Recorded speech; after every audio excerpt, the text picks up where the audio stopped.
ఓం శ్రీ గురుభ్యో నమః. కొంతమంది తల్లులు అడుగుతూ ఉంటారు, మేము కాలభైరవ మంత్రం జపం చేస్తున్నాము, కొంత ఫలితాన్ని పొందాం, కానీ ఇంకా ఎక్కువ ఫలితాన్ని పొందడానికి, శీఘ్రంగా పొందడానికి ఏ విధంగా స్వామివారి మంత్రం జపం చేయాలి?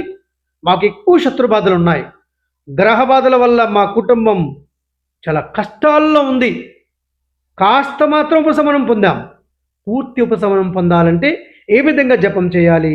ఏ ముఖంగా ఉండి జపం చేయాలి? ఏ ఆసనం వేసుకొని జపం చేయాలని అడుగుతూ ఉన్నారు. దీనికి సమాధానం, మీరు కాలభైరవ స్వామి వారి యొక్క మహామంత్రం, అది పటుక భైరవ మంత్రమైన, బటుక భైరవ మంత్రమైన, కాల భైరవ మంత్రమైన, అష్టభైరవ మంత్రమైన, మార్తాండ భైరవ మంత్రమైన, ఈ యొక్క క్షోం భైరవ మంత్రమైనా సరే, హుం భైరవ మంత్రమైనా సరే, ఏ భైరవ మంత్రమైనా సరే మీరు ఉత్తరముఖంగా కూర్చొని జపం చేయండి. ఉత్తరముఖంగా కూర్చొని జపం చేయండి. దర్భాసనం పైన ఎరుపు రంగు వస్త్రాన్ని పరుచుకొని సూది దారంతో కుట్టుకోండి. మీరు ప్రత్యేకంగా స్వామివారి మంత్రం జపం చేస్తూ ఆ యొక్క ఆసనం పైన కూర్చొని మీరు ఈ యొక్క మహామంత్రము ఉత్తరముఖంగా దర్భాసనం పైన ఎరుపు రంగు వస్త్రాన్ని వేసి మీరు ఈ యొక్క మహామంత్రం ఈ విధంగా జపం చేయండి. ఓం హ్రీం వం వటుకాయ ఆపదుద్ధారణాయ కురు కురు వటుకాయ వం హ్రీం ఓం. ఈ మంత్రం మీరు అభ్యాసం మొదట్లో మీ అందరూ కూడా బయటికి శబ్దం చేస్తూ చదవండి. తర్వాత మానసికంగా అంతరంగికంగా మంత్రం జపం చేయడానికి ప్రయత్నం చేయండి.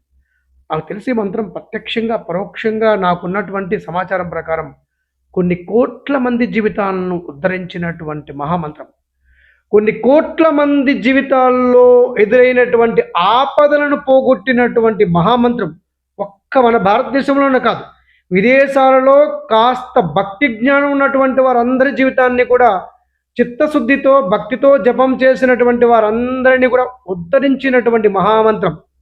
ఈ మంత్రం పట్ల భక్తి ఉండాలి, సంపూర్ణ శ్రద్ధ ఉండాలి. ఈ మంత్రం నన్ను రక్షిస్తుంది ఈ యొక్క ఆపద నుండి, ఈ యొక్క గ్రహ దోషాల నుండి, ఈ యొక్క శత్రు దోషాల నుండి, ఈ భయంకరమైనటువంటి బాధల నుంచి నన్ను కాపాడుతుంది అని మీరు పూర్తిగా నమ్మి గురువు పైన భారం వేసి మీరు జపం చేయండి. ఖచ్చితంగా మీకు కాలభైరవుడి యొక్క అండ దొరుకుతుంది. కాలభైరవ స్వామి వారి యొక్క అనుగ్రహంతో సమస్తమైన కష్టాలు అతి శీఘ్రంగా తొలగుతాయి. శుభం.